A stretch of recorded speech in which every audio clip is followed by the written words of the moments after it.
Tudo da Canção Nova em um só lugar. Canção Nova Play. Amigos e amigas que acompanham a TV Canção Nova, mais um programa para você, Pergunte e Responderemos. O nome já é bem claro, né? Esse nome vem da revista de D. Estevão Bittencourt, um monge beneditino que durante 50 anos escreveu uma revista todo mês, e o nome da revista era Pergunte e Responderemos. Quando ele morreu, eu era muito amigo dele, aliás, era meu diretor espiritual, eu pedi autorização para a Ordem de São Bento para usar esse nome, Pergunte e Responderemos, num programa da Canção Nova. E foi dada a autorização de usar o nome, por isso esse programa tem esse nome. É claro que nós estamos longe de ter a sabedoria, a cultura, a erudição, né, de Dom Estevão, que era um homem que sabia o grego, sabia o latim, sabia o hebraico, sabia o francês, inglês. Para ter ideia, ele foi tradutor das cartas de São Paulo para a Bíblia de Jerusalém, do hebraico para o português. Uma coisa fantástica. Mas eu pude beber muito da sabedoria dele, né? Então, esse programa nosso tem esse objetivo, respondemos as perguntas de maneira bem rápida, porque são muitas perguntas que nós temos aqui, ok? Vamos rezar uma Ave Maria pedindo a Nossa Senhora e a São José nesse dia de hoje, né? Que nos ajude a fazer um bom programa. Em nome do Pai, do Filho e do Espírito Santo. Amém. Ave Maria, cheia de graça, o Senhor é convosco. Bendita sois vós entre as mulheres, bendito é o fruto do vosso ventre, Jesus. Santa Maria, Mãe de Deus, rogai por nós, pecadores, agora e na hora de nossa morte. Amém. Glória ao Pai, ao Filho e ao Espírito Santo, como era no princípio, agora e sempre. Amém. São José, rogai por nós. Em nome do Pai, do Filho e do Espírito Santo. Amém. Muito bem, quero saudar vocês que estão aqui. Temos aqui amigos de Cruzeiro, São Paulo, aqui pertinho de nós. Beleza, bem-vindos. Bauru, São Paulo, e Canoas, no Rio Grande do Sul. Sejam bem-vindos à Canção Nova. Hoje, dia de São José, patrono dos trabalhadores, dos operários, né? A igreja celebra duas festas de São José, por causa da grandeza dele, né? Primeiro de maio e também 19 de março, que é São José, esposo da Virgem Maria. Porque ele foi o homem que Deus escolheu para ser pai adotivo do seu filho aqui na terra. Se Deus escolheu Maria por ser a melhor mulher, escolheu José por ser o melhor homem. Não tenha dúvida disso. Por isso a devoção a São José é imensa. E eu quero mostrar aqui, inclusive, 2 livros que ajudam você a conhecer. Olha, Santa Teresa d'Ávila dizia o seguinte, que toda a festa de São José, ela lhe pediu uma graça e nunca deixou de ser atendida. Eu mesmo recebi uma graça extraordinária. Já contei aqui, mas gosto de contar de novo. Minha esposa fumou 35 anos. Num dia 1º de maio, que teve uma procissão na nossa cidade, aqui em Lorena, que aliás hoje vai ter. Eu vou sair daqui e ainda quero ver se eu pego o finalzinho da procissão lá. Eu disse a ela, meu bem, vamos à procissão, depois você vai entregar essa carteira de cigarro para São José. Gente, nunca mais ela fumou. Fumava 2 carteiras de cigarro por dia. Aí eu prometi a São José que eu escreveria um livro sobre a vida dele. Aí fui pesquisar e graças a Deus escrevi, o glorioso São José. Não é? E eu quero mostrar esse livro que não é meu, mas é fantástico, um padre alemão que coletou quase 100 grandes milagres que seus paroquianos conseguiram com São José, e escreveu São José não falha. Bonito nome, né? É um livro clássico, esse livro que deve ter mais de 80 anos, né? O padre Afonso Weigl, um padre alemão, que escreveu esse livro, né? Aliás, nós publicamos esse livro com um pedido, uma orientação, né, do padre Afonso de Santa Cruz, padre Afonso Gessinger, lá de Curitiba, tem mais de 90 anos, devotíssimo de São José. Manda um abraço aqui ao padre Afonso. Muito bem, eu quero mostrar também este livro aqui, lançamento aqui da Canção Nova, né, do Natal e da Cristiane Silva, Enquanto é Tempo, né? Recorram à fonte da minha misericórdia. A Canção Nova celebrou aqui, né, a festa da Divina Misericórdia. Eu nunca vi tanta gente aqui na Canção Nova, graças a Deus, né? Jesus diz para Santa Faustina que é a última tábua de salvação para aqueles que ainda estão vacilando na fé. a Divina Misericórdia. Está aí um livro que ajuda você a compreender isso daqui. Muito bem, vamos aqui, então, começar a responder as perguntas que eu já tenho aqui na minha mesa. A primeira pergunta vem do Jandir Miranda, de Ipatinga, em Minas Gerais. O Jandir pergunta assim: é verdade que no purgatório tem 3 estágios? Olha, Vandir, eu nunca li isso, no Catecismo da Igreja não fala disso, eu nunca vi os santos falarem nisso, mas eu escrevi um livro sobre o purgatório que a Igreja ensina, onde eu coloco uma coisa interessantíssima, que é o chamado Tratado do Purgatório, que foi escrita por uma santa, Catarina de Gênova, em 1571.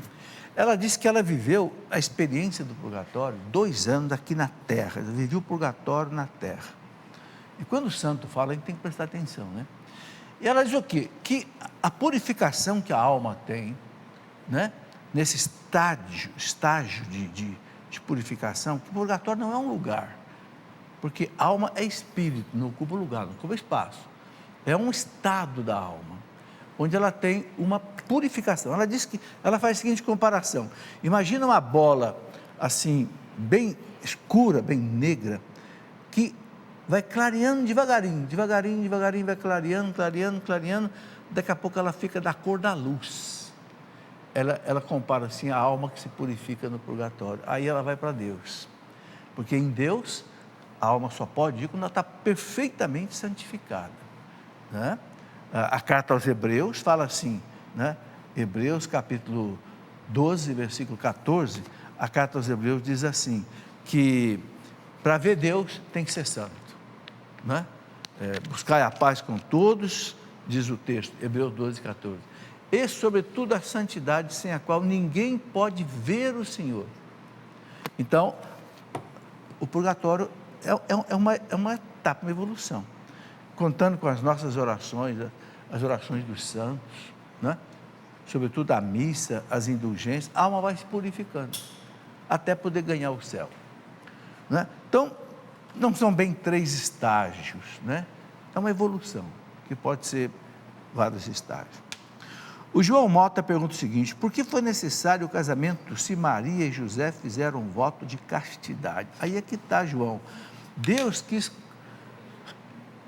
consertar todas as coisas que o pecado estragou a partir da família. E a família começa no casamento. Os santos padres da igreja, santos doutores da igreja, como São Basílio Magno, São Gregório de Nícia, São Gregório Nazianzeno, Santo Agostinho, eles diziam o seguinte, que aquilo que o verbo não assumiu, não foi redimido, não foi salvo.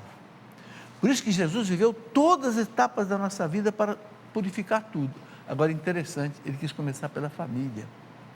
Então, né, ele não precisava ter um pai aqui na terra, porque ele foi gerado pelo Espírito Santo. Mas por que ele quis ter um pai? Ele quis ter uma família. E viveu nessa família há 30 anos, purificou, né? E trabalhando ali, hoje o dia do trabalho, né? Uma coisa impressionante a gente lembrar que São José era um carpinteiro, né? As pessoas perguntavam, isso aí não é o carpinteiro? Que história é essa desse carpinteiro que está fazendo milagre agora aí? Né? Havia tanta profissão importante naquele tempo, de filósofos, de não sei o quê. Não, Jesus foi ser carpinteiro, para mostrar para a gente que qualquer trabalho é importantíssimo para Deus, quando a pessoa exerce, né, com amor, com dedicação, com competência, né? Está aí. Então, Deus quis começar a recuperação da humanidade pela família, pelo casamento. Então, o casamento de Maria com José, né? Exatamente isso, né? É interessante que o anjo fala para José, quando José pensou em abandonar Maria, né? O anjo fala, não, José, não temas receber Maria como tua esposa. Então, houve realmente um casamento. O anjo chamou a tua esposa, né? Ali Deus começou a purificar o casamento e a família, ok? Esse é o sentido. Márcia Menezes, do Rio de Janeiro, quais os pecados que são absolvidos no ato penitencial? Ô Márcia, o ato penitencial pode perdoar todos os pecados, pecados leves e pecados mortais, só que tem uma coisa, o pecado mortal exige a confissão para que você possa comungar, entendeu? Uma coisa importante a gente entender, um arrependimento nosso perfeito, Deus perdoa qualquer pecado. Pode ser até um adultério, pode ser até se a pessoa se arrependeu realmente, não quer, você já está perdoado. Agora, para participar da comunhão, aí tem que confessar. Por quê? Eu vou explicar esse detalhe por quê. Porque o pecado grave, ele fere você primeiro, que você se torna menos santo. Ele fere Deus, porque é uma ofensa grave a Deus, e ofende a igreja, porque você é membro da igreja. Então, quando você se confessa com o ministro da igreja, você se reconcilia com a igreja, se reconcilia com Deus, porque ele é ministro de Deus, e de certa forma você se reconcilia com você, ok? Então, o ato de penitencial perdoa. Agora, se o pecado for grave, primeiro você faça uma confissão. O que é um pecado grave? Aqueles pecados principalmente contra os 10 mandamentos. Mas tem que ter uma matéria grave, né? Não roubar. Diferente de você roubar uma canetinha dessa aqui e você roubar aí R$1.000, né? Essas corrupções deslavadas. Então, o peso da matéria também pode definir se um pecado é grave ou não, certo? Muito bem. Juliano Joaquim de Joinville, Santa Catarina. Em Mateus 26, versículo 24, Jesus diz: seria melhor para esse homem que jamais tivesse nascido. Aqui não seria uma informação que Judas seria condenado ao inferno? Juliano, há indícios, vamos dizer assim. Agora, a igreja oficialmente nunca disse Judas está no inferno. Aliás, a igreja nunca disse o nome de ninguém que está no inferno. Não quer dizer que o inferno esteja vazio. É que a igreja, na sabedoria dela, na prudência dela, sabendo que a misericórdia de Deus é algo que muita gente não alcança, então a igreja prefere não falar. Olha que coisa bonita. A igreja já canonizou mais de 20.000 santos. Ela já falou o nome de mais de 20.000 santos. Eu até escrevi um livro, né? Os nomes dos santos e beatos da igreja. Fui compilar numa coleção de 12 volumes, a coleção Butler, né? Que é lá desde 1700 e pouco. Coletei os nomes dos santos e o dia das suas festas, né? São mais de 20.000 santos canonizados. A igreja estão no céu, mas a igreja, na prudência dela, não fala o nome de alguém que está no inferno. Judas pode estar? Pode. Mas a igreja é cautelosa. Aquilo que eu falei, porque no último instante de vida, se a pessoa tiver um arrependimento perfeito, ela pode ganhar o céu. O bom ladrão, bom coisa nenhuma, era ladrão, era bandido, porque estava na cruz, mas se arrependeu, confiou em Jesus, confiou na misericórdia de Jesus. Senhor, quando chegar no teu reino, lembra-te de mim. Jesus disse, é agora, ainda hoje você vai estar comigo, porque se arrependeu e confiou. É o que a gente precisa fazer, nem que seja no último instante de vida. Muito bem, agora a pergunta da Maria de Fátima. Maria de Fátima pergunta o seguinte: como morreu José, o pai de Jesus? Não sabemos, os evangelhos não falam. E por que a gente não sabe? Porque, veja bem, os evangelhos não foram escritos para falar de outras pessoas, os evangelhos foram escritos para falar de Jesus. Então, nenhum dos 4 evangelistas se preocupou de colocar esse dado, como é que foi a morte de José. A igreja chama São José de protetor da boa morte, por quê? Porque ele morreu antes de Jesus começar a vida pública dele, então certamente morreu nos braços de Jesus. É algo muito grande, né? Então a igreja recomenda que a gente se recomende a São José na hora da nossa morte. Mais uma coisa para a gente lembrar no dia de hoje. Jean Anchieta: por que a Turquia não deixa as igrejas bizantinas antigas, como a Basílica de Santa Sofia, voltar a ser igrejas de novo? Jean, a Turquia é um país muçulmano. Eu estive na Turquia, estive lá na Santa Sofia, que é uma basílica maravilhosa, foi construída no ano 500 e pouco, pelo grande imperador Justiniano I, maravilhosa. Mas o que aconteceu?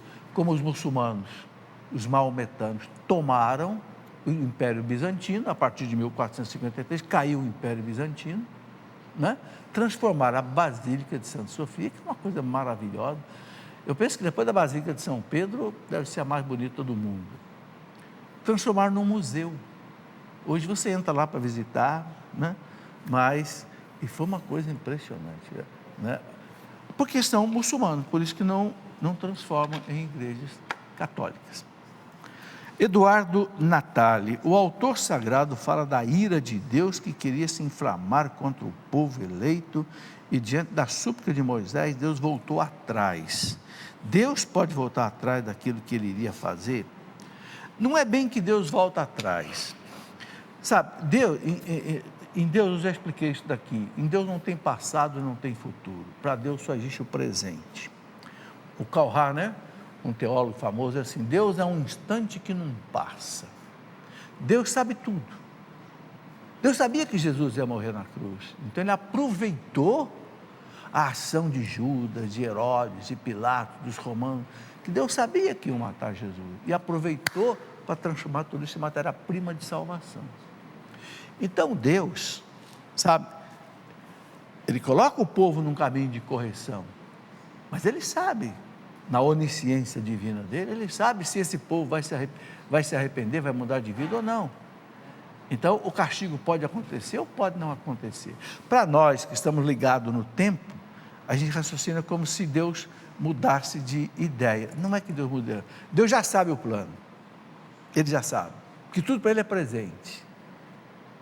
Deus não está submisso ao tempo. O tempo é algo que nós estamos submissos ao tempo. Mas Deus não. Deus é o autor do tempo. Então, o tempo não vale para Deus. Ok?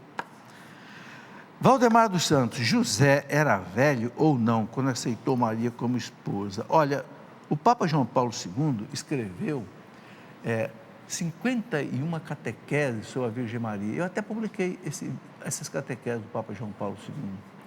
E ali ele fala que a igreja não vê motivo para ver José como um homem velho. Não, acho que era um homem que casou na idade normal. O judeu normalmente se casava por volta dos 30 anos. Eu acho que não vê problema de São José, né? Embora exista um livro apócrifo, que não é, né, canônico, que fala de José como viúvo, tendo tido filho, mas a igreja não considera isso como verdadeiro, não. Ok? Juliana Alvarenga, o que o senhor nos fala a respeito de algumas tradições antigas que sugerem que a atitude de José em querer divorciar-se de Maria, não, ele não estava casado com Maria ainda, né? Hoje falou, não temas receber Maria como tua esposa, então não houve divórcio, não, né? Bom, foi motivada não por sua desconfiança acerca de uma suposta traição, mas por se considerar indigno da tarefa de ser o marido da mulher escolhida para dar à luz ao Filho de Deus. Olha, o que os teólogos dizem, por que José quis abandonar Maria? Ele não entendeu. E agora interessante, por que Maria não falou para ele? José, fica tranquilo, homem. O anjo apareceu para mim e disse que eu vou ficar grávida por obra do Espírito Santo. Por que Maria não falou para ele? Deus não permitiu. Por que Deus não permitiu? Não sei. São os caminhos de Deus. Maria guardou aquilo como segredo. Deixou que o anjo falasse para José. O anjo, Maria, deixa comigo, eu vou falar com José. Apareceu em sonho, José, não temas receber Maria como tua esposa, porque o que nela foi gerado é obra do Espírito Santo. São os caminhos de Deus que a gente tem que respeitar. Deus é Deus, sabe as coisas melhor. Agora, por que José pensou em abandonar Maria? Claro que ele não desconfiava da pureza de Maria, mas ele não entendeu. Nenhum de nós entenderia. Aí, o que acontece? Uma mulher, naquele tempo, se fosse considerado em flagrante adultério, a gente sabe o que acontecia, ela morria apedrejada. Então, José disse, eu vou sair na calada da noite. Ok? Porque alguém pode dizer, olha, houve aí adultério, sabe? Mas Deus sabe consertar as coisas de acordo com a vontade dele, né? José Fernando, é válido saber que a paternidade de José era legal e importante, visto que, principalmente pela linhagem de José, um filho de Davi, o direito ao trono de Davi foi transmitido a Jesus. É importante, sim. Porque todos os profetas disseram o seguinte, o Messias vem da tribo de Judá, da tribo de Davi. sabe? E Jesus cumpriu tudo que se falava dele nas Escrituras, né? Jesus, da hora, dizia assim: deixe que aconteça isso para que se cumpra as Escrituras. Por que Jesus usa sempre isso? Porque é as Escrituras que garantiam para os judeus quem seria o Messias. Então, por exemplo, são mais de 30 previsões no Antigo Testamento falando de como é que seria o Messias. O profeta Isaías, né? Ele vai ser crucificado entre dois ladrões, entre dois assassinos, né? Nenhum dos seus ossos será quebrado. São muitas. Aqui também, né? Nesse aspecto, José era da descendência, o Messias vai ser da descendência de Davi, da tribo de Judá. Agora, a descendência para os judeus era pelo homem, não contava a descendência pela mulher. Então, Jesus tinha que ser filho de alguém que fosse da tribo de Davi, filho de José. Ah, mas ele não foi filho de José natural, mas foi filho legal. Para os judeus, José era filho legal, era pai legal de Jesus. Tanto é que, olha que coisa interessante, quando Nossa Senhora e São José encontraram Jesus no templo com 12 anos, o que foi que Nossa Senhora disse para Jesus? Meu filho, por que você fez isso conosco? Teu pai e eu estávamos aflitos. Olha a palavra de Nossa Senhora, o teu pai. Né? As pessoas diziam, mas ele não é filho do carpinteiro? Então as pessoas tinham José realmente como pai legal de Jesus. A igreja chama de pai nutrício ou adotivo, mas para o judeu era pai legal. Por isso, supriu a descendência de Davi. Isso é importante, sim. Ok? Bom, Jéssica Vieira. Professor, gostaria de sua orientação. Meu sobrinho é também meu afilhado. Mora com a mãe e ela não o leva na igreja, mas hoje se diz evangélica. Ele tem 10 anos e não sei por onde começar a orientá-lo. Bom, evidentemente, Jéssica, você tem que respeitar a mãe. Agora, veja, se essa criança foi batizada na igreja católica, quando a gente batiza um filho na igreja católica, os pais e os padrinhos prometem à igreja que vão educar a criança na fé do Cristo e da igreja católica. Então, o que eu penso que você pode dizer para a mãe desse seu afilhado de 10 anos de idade, né? Você pode dizer o seguinte: olha, nós prometemos para Deus educar essa criança na fé do Cristo e da igreja. Por isso a igreja deu o batismo. Se nós não tivéssemos prometido isso, a igreja não daria o batismo. Então, vamos cumprir aquilo que nós prometemos para Deus e para a igreja. Entende? De repente, com jeito aí, você pode alterar, né, essa situação. Muito bem, vamos fazer o nosso intervalo e eu quero contar uma novidade. No segundo bloco, eu vou estar aqui com o padre Rafael Solano, né, que aliás tem 2 livros publicados aqui pela Canção Nova: A Cura das Feridas Sexuais e Ideologia de Gênero. O segundo bloco vai ser uma conversa minha aqui com o padre Rafael Solano. Espere aí que daqui a pouquinho a gente já volta.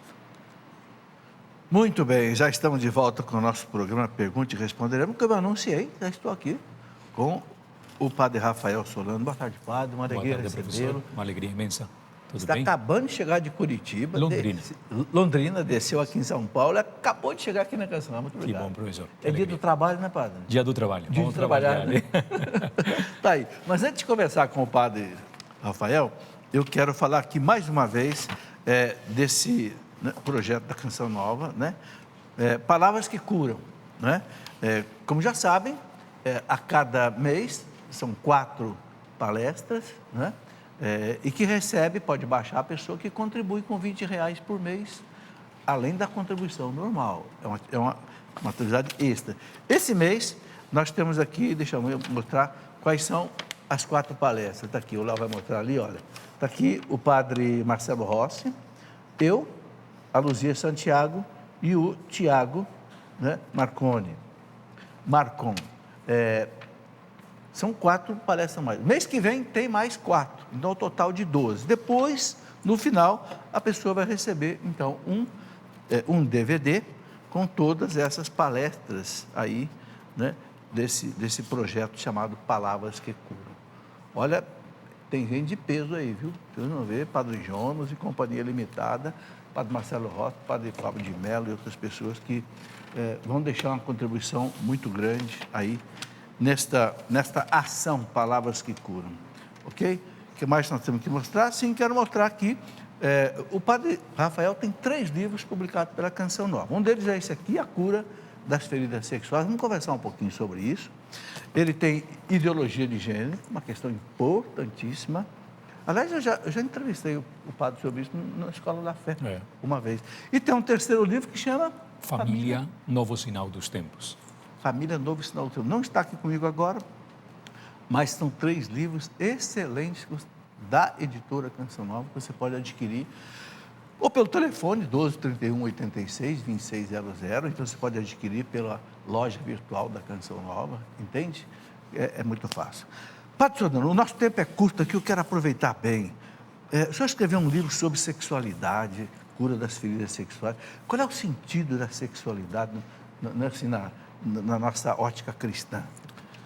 O Catecismo da Igreja Católica, professor e queridos membros aqui, participantes, telespectadores da Canção Nova.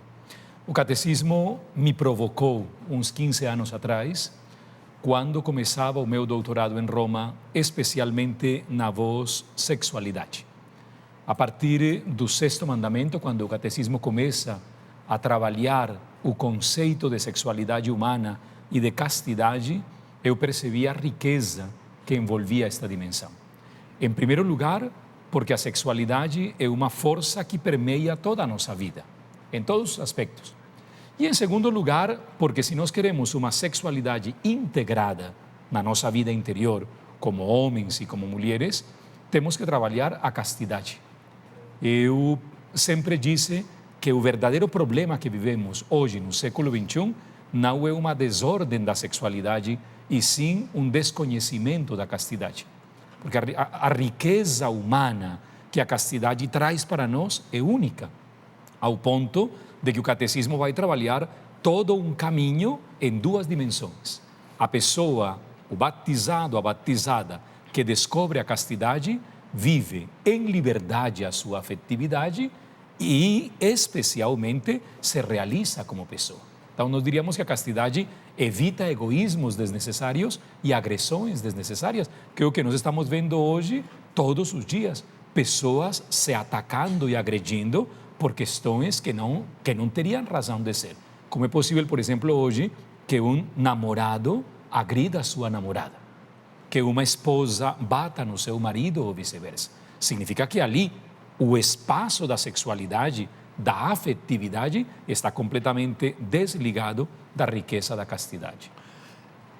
É mais ou menos isso que o Papa João Paulo II colocou naquele compêndio dele da Teologia do Corpo. Só que eu quero pedir desculpa ao senhor que eu esqueci de apresentar o padre. Rapidamente eu gostaria de apresentar o padre José Rafael Solano Duran. Nasceu na Colômbia, em 1970, e vou resumir aqui porque é muita coisa. Fez seus estudos de filosofia no Seminário Maior de Bogotá, na Colômbia. Depois obteve o título de licenciado em Teologia pela Pontifícia Universidade Javeriana de Bogotá. Foi encardinado sacerdote na Arquidiocese de Londrina, aqui no Paraná, e foi ordenado em 1996, especialista em bioética, mestre e doutor em teologia moral, isso é muito importante, pós-doutor, tem pós-doutorado em teologia moral e familiar, e atualmente é professor da Pontifícia Universidade Católica do campus de Londrina, ok? E também professor convidado do Estúdio Teológico de Curitiba e da Faculdade Canção Nova. Está aí um currículo perfeito para responder essas perguntas. A teologia do corpo do Papa João Paulo II, resume para nós assim, porque a preocupação do Papa, ele fez tantas catequeses sobre isso, saiu um compêndio inteiro, né? Desde 79 até 84, nós recebemos um presente que eu chamo a Suma Teológica de João Paulo Magno. Que beleza. É uma suma teológica sobre o nosso corpo. João Paulo II, especialmente nas catequeses de 1980, vai se dedicar exclusivamente a tratar o drama da sexualidade, da afetividade em relação à castidade. Sobretudo na formação dos adolescentes, na formação das crianças e no projeto das famílias. Eu acredito que, por exemplo, aqui é onde a Canção Nova tem um trabalho belíssimo com as famílias novas, porque quando você coloca a serviço da vida a castidade, não somente como a prática da virtude, senão também, como diz o mesmo catecismo e como diz o Papa João Paulo II em todas as catequeses, como essa capacidade esponsal do corpo, que é capaz de manifestar, por exemplo, a ternura. Quando você vive a castidade, você é uma pessoa carregada de ternura, de bondade, de generosidade. Essa expressão de João Paulo II é de um valor impressionante. E passarão-se os anos ao ponto de que todas as catequeses, que inicialmente tinham aquele nome tímido, homem e mulher, Deus os criou, chegaram a esse grande compêndio da teologia do corpo, não? Ali está plasmada a riqueza do afetivo, do sexual, à luz da castidade. Como é que o senhor definiria, à luz dessa teologia do corpo, à luz da moral católica, o que é a castidade para um jovem, para um casado, um viúvo como eu, um homem casado que está casado com sua mulher? Como é que o senhor define a castidade na vida toda da pessoa? Para um celibatário, para uma virgem. Então, a castidade é uma força espiritual que se desenvolve na vida humana e liberta a pessoa humana de egoísmos e agressões, ajudando a pessoa a integrar a sua unidade. Então, a castidade não é, como muitas pessoas pensam, uma simples oportunidade que a pessoa tem de viver a abstinência sexual, por exemplo, ou a continência sexual. Não. A castidade é toda a dimensão carregada de riqueza humana e especialmente fortalecida pela assistência do Espírito Santo e da virtude da temperança. Então, na medida em que o batizado, a batizada, vai descobrindo, na medida em que a pessoa vai descobrindo que ela é chamada ao amor, porque o amor é uma vocação, ela começa a descobrir também que esse amor pode ser vivido de diferentes formas. Então, aí é onde entra a riqueza dessa castidade, como experiência, como relacionamento, como família. Eu sempre digo para os namorados, por exemplo, eu gosto muito de falar com adolescentes que estão namorando, com jovens que estão namorando. Quando você descobre que ama uma pessoa, e eles cada um começa a dizer, quando sinto um pouco de frio na pele, quando fico assim meio vermelho, não sei o quê, não? Beleza. Esses sinais corporais fazem parte da dignidade da sexualidade. E aí é onde nós temos que trabalhar o conceito de castidade. Porque se eu vejo o outro como um objeto, a castidade vai me ensinar que o outro é uma pessoa. É muito importante, professor, mais uma vez dizer aquilo que na Gaudium et Spes todos os padres do concílio disseram: o primado da pessoa antes do primado da sexualidade. É necessário resgatar a pessoa em toda a sua integridade para que depois se possa compreender a riqueza da sua sexualidade. Agora, padre, nós estamos vivendo num mundo altamente erotizado, né? Uma internet cheia de pornografia, um celular cheio de pornografia, televisão. Como é que um jovem hoje, mesmo um homem casado, uma mulher casada, nós estamos vendo aí que a pornografia está se espalhando violentamente. Eu até escrevi um livrinho, acho que está até aqui, preocupado com isso, as consequências da pornografia. São muitas. Muitas. Como é que então um jovem, um casado, deve enfrentar essa onda de erotização que tem na sociedade, para ele conseguir viver essa castidade? Uma das ofensas contra a castidade é a pornografia. Sim. E como o senhor o acaba de dizer, ela invadiu todos os meios de comunicação. Invadiu, entra livremente na tua casa, no teu trabalho, no teu celular, na tua internet. Eu sempre penso assim: quando nós trabalhamos com alegria e com esperança, o sermos pessoas, a erotização, ela vai vir num momento determinado da vida, mas não vai fazer estragos. O que quero dizer com isso? Quando Bento XVI apresentou ao mundo a encíclica Deus Caritas Est, ele fez uma explanação belíssima sobre o Eros. E o Papa Bento dizia: essa primeira aproximação do amor não pode ficar aí. E é isso que eu digo sempre para adolescentes, jovens e adultos. A imagem pornográfica pode parecer muito atraente, mas por trás dessa imagem há uma deturbação total do que significa, por exemplo, a dignidade da pessoa no seu corpo. Porque cada um de nós vive a dimensão mais bela da sua vida no pudor. Por exemplo, aqui todos os que estamos no estúdio, o senhor, eu, as pessoas que estão lá assistindo ao programa, cada um de nós tem os seus limites no corpo. E essa realidade de limites também tem as suas expressões belíssimas que nascem do pudor. Um adolescente a quem você lhe entrega no celular uma janela aberta para o mundo, de todo tipo de programas, de todo tipo de situações, ele ainda não está preparado, porque nele se está formando essa capacidade de ser pudoroso. Você pode advertir esse adolescente dizendo, vai encontrar algumas imagens na internet que não são nada apropriadas, que não são verdadeiras e que vão destruir a verdadeira imagem do corpo, daquele corpo que todos nós somos. Porque a pornografia o único que faz é expor o corpo de forma completamente adulterada. Nenhuma imagem pornográfica é verdadeira. É maquiada, é totalmente exaltada, é minimizada e depois usada. Mas o amor verdadeiro jamais faz uma coisa dessas. E a prostituição?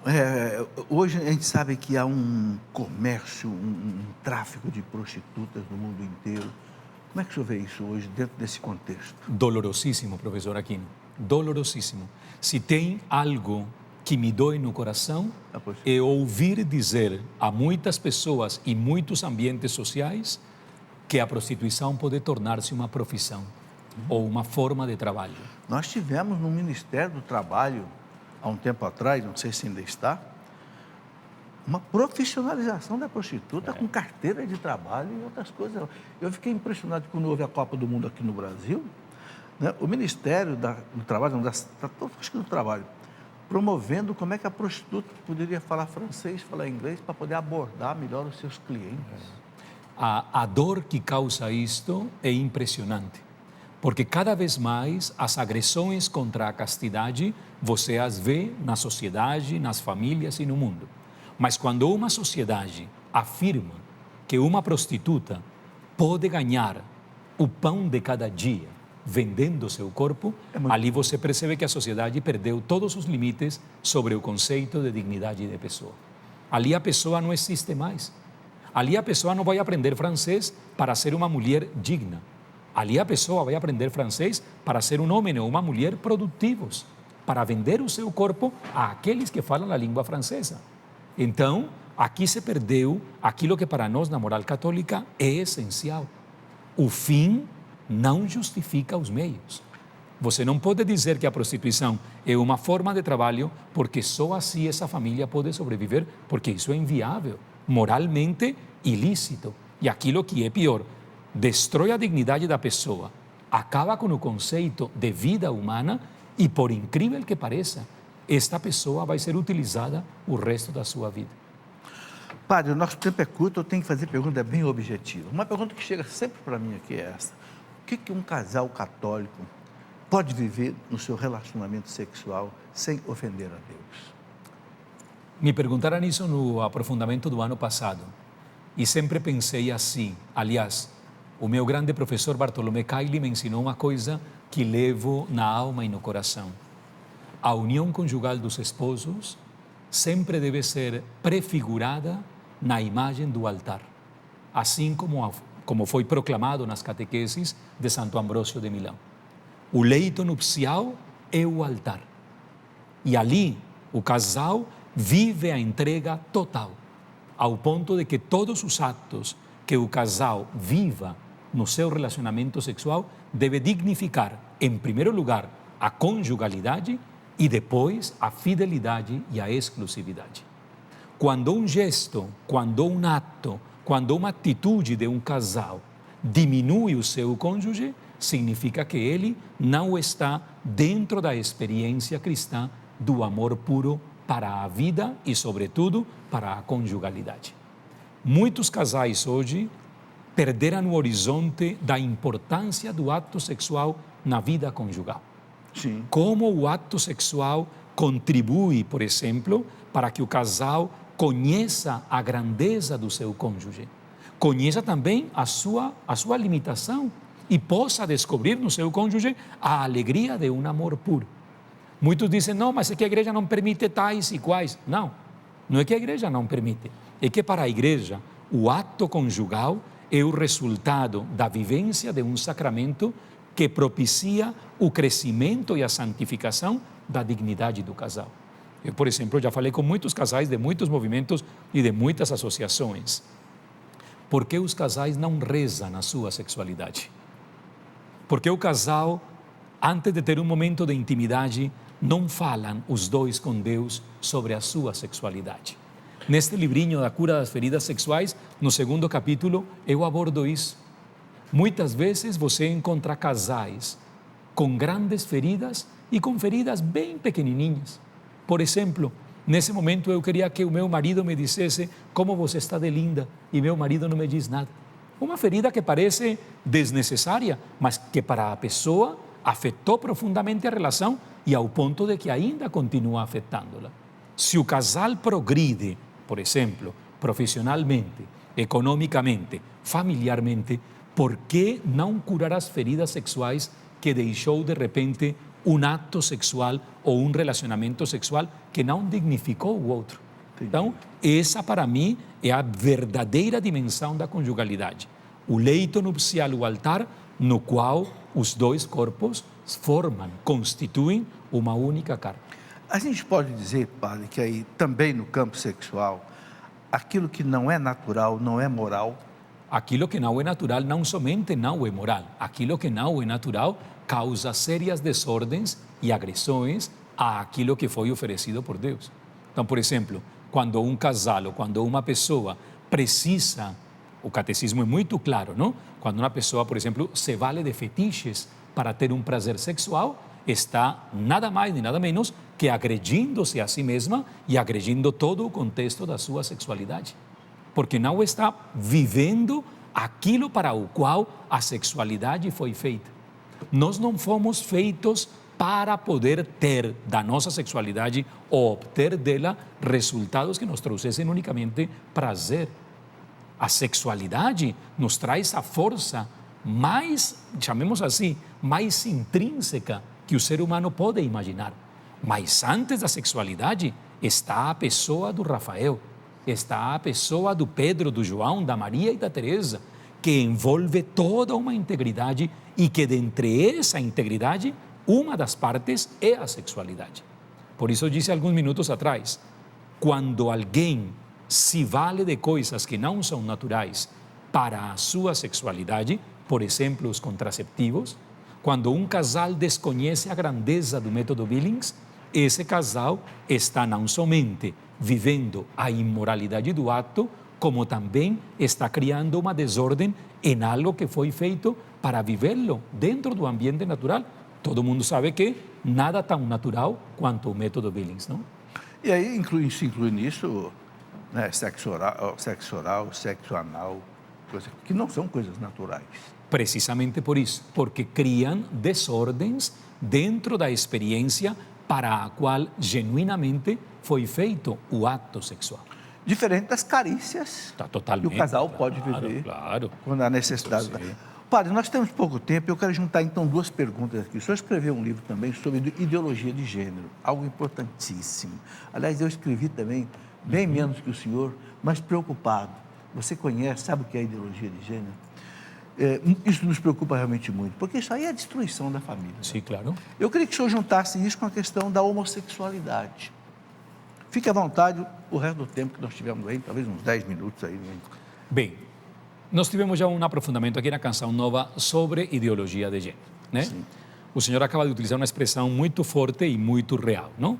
A ideologia de gênero é toda uma agenda montada em cima de 8 pautas, 8 pontos, 8 capítulos. Começou quando, padre?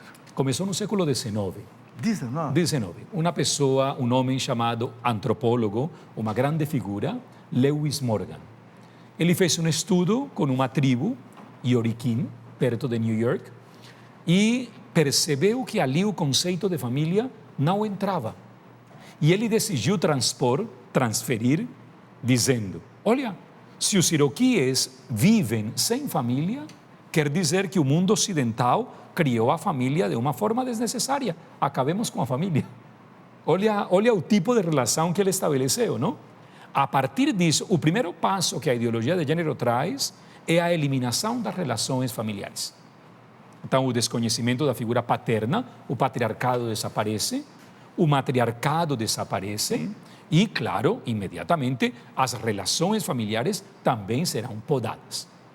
Depois de um tempo, quando é apresentado ao mundo o Manifesto Comunista, Marx e Engels trazem consigo a expressão já fraguada por Morgan e elaborada por eles sobre o conceito de família, né? Os estudiosos e os conhecedores do Manifesto Comunista sabem muito bem que o conceito família ali não entra. Mas acontece que pela primeira vez, no início do século XX, já alguns movimentos tinham falado sobre a eliminação do termo gênero.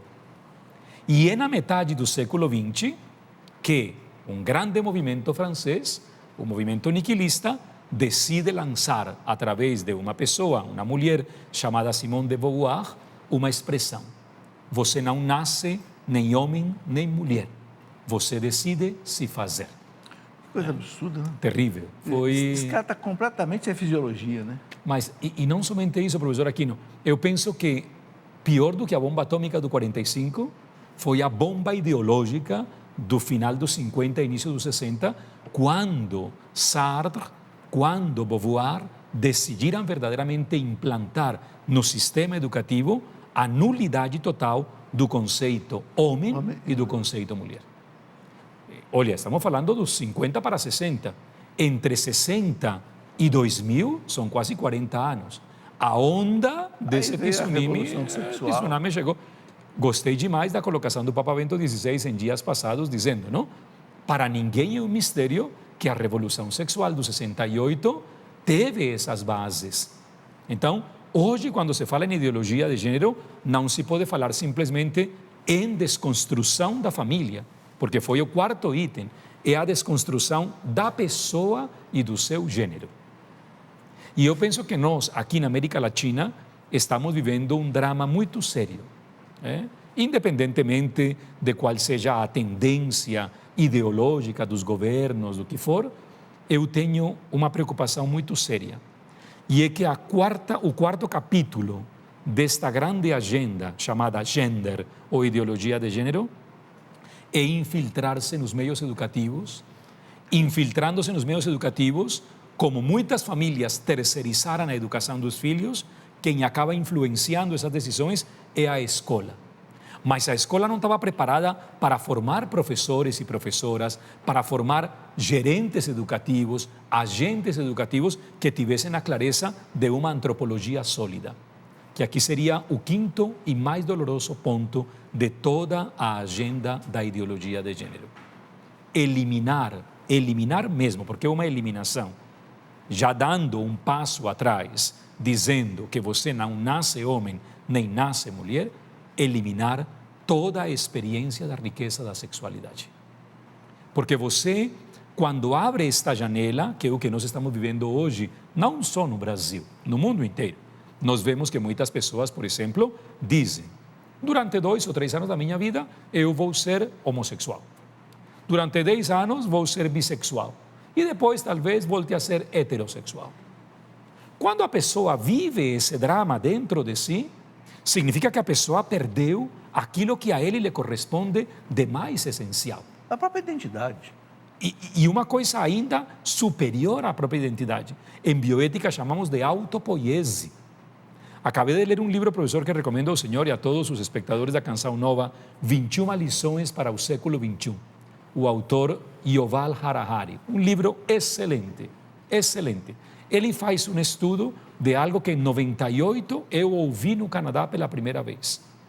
O dia em que seja desconstruído o conceito de pessoa, termos como dor, sofrimento, prazer, alegria, todos esses termos que fazem parte da nossa vida humana, não somente vão ser praticamente comprados e vendidos, senão também pré-elaborados.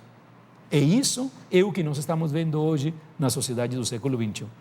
Muitos adolescentes com crises severas de identidade, muitas pessoas adultas também da nossa idade e ainda muito mais adultos, perdidos diante da sua identidade sexual. E aquilo que mais me causa dor dentro da nossa comunidade eclesial é que muitos de nós não temos a suficiente disposição para abordar estes temas, quer em casa, quer num programa como estes, quer no aprofundamento deste final de semana na Canção Nova. Nós não temos por que ter medo da sexualidade. Essa expressão ecoa no coração de todos nós. Deus nos criou homem e mulher, nos fez a sua imagem e semelhança, nos fez pouco inferiores aos anjos. Então, por que ter medo da riqueza de uma sexualidade ordenada para o amor na castidade? Não tem por que ter medo. Beleza. Bom, isso, padre, é relacionado com a homossexualidade. O que se pode dizer, né?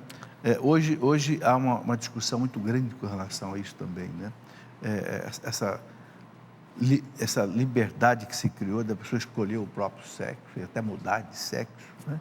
Está ligado com a ideologia de gênero? Está e não está. Hoje nós temos, por exemplo, um documento que vamos trabalhar aqui na Canção Nova este final de semana sobre a antropologia cristã e homossexualidade. Em primeiro lugar, nós temos que abrir o espaço do nosso diálogo e por isso admiro tanto esta evangelização que está fazendo as famílias novas da Canção Nova. Porque nós temos que entrar em diálogo com uma nova cultura para a qual nós não estávamos preparados. Então, muito mais do que dizer que estamos em crise, que as coisas estão desordenadas, se você me permite, nós deveríamos utilizar as expressões petrinas que são mais lindas, não? Estou perplexo. E diante dessa perplexidade, eu gostaria de dar razões, não somente da minha fé, senão razões da alegria de ser cristão. Sim. Em segundo lugar, toda esta revolução sexual, que não é somente a questão da homossexualidade, por exemplo, quando você encontra adolescentes ou jovens dizendo que são bissexuais. Que resposta você dá a um jovem de 14, 15 anos, 17 anos que se identifica bissexual? Voltar a essa realidade de dizer, como criatura amada por Deus, eu tenho uma proposta para te fazer. Viver a grandeza da castidade. Eu dizia o outro dia para um amigo bispo uma coisa que me está cada vez mais levando a trabalhar esta dimensão. Nós temos que resgatar a grandeza da castidade para que a sexualidade e os seus desafios, e aquilo que é mais doloroso, as suas desordens, encontrem em Cristo a experiência de um amor verdadeiro. Padre, infelizmente o nosso tempo esgotou. Mas eu deixo aqui um convite para o senhor voltar não só nesse programa, mas talvez na Escola da Fé, que é um programa mais propício a isso, sempre quinta-feira à noite. Se eu passando por aqui, algum evento por aqui que quiser vir fazer um programa conosco, para a gente poder abordar essas coisas com mais tempo, fica um convite aberto para o senhor. Muito Já obrigado, veio uma professor. vez, eu agradeço muito o senhor ter vindo, chegando aí direto de São Paulo, de Londrina, para esse programa. Muito obrigado. Se o senhor quiser encerrar o nosso programa com uma bênção para os nossos telespectadores, claro que sim. Eu agradeço. Pergunta e responderemos, hein? Sim. Que coisa mais linda, hein? Lembrar a memória do saudoso Dom Esteban Bettencourt, mas, sobretudo, pedir a Deus, Ele é a nossa única resposta, não? Deus é a nossa resposta definitiva. Que abençoe e santifique as famílias, que abençoe e renove as pessoas feridas na sua sexualidade, que dê a graça ao professor Felipe Aquino de continuar evangelizando, não somente com a sua sabedoria e ciência, mas também com o seu jeito de viver. Aos telespectadores, às famílias que estão aqui presentes no estudo, a todas as pessoas da edição, da programação, a toda a TV Canção Nova, a paz, a alegria e a esperança. E desça sobre todos vós a bênção de Deus, Pai, Filho e Espírito Santo. Muito obrigado, Padre. Eu quero mais uma vez lembrar esse livro maravilhoso, Cura das Feridas Sexuais.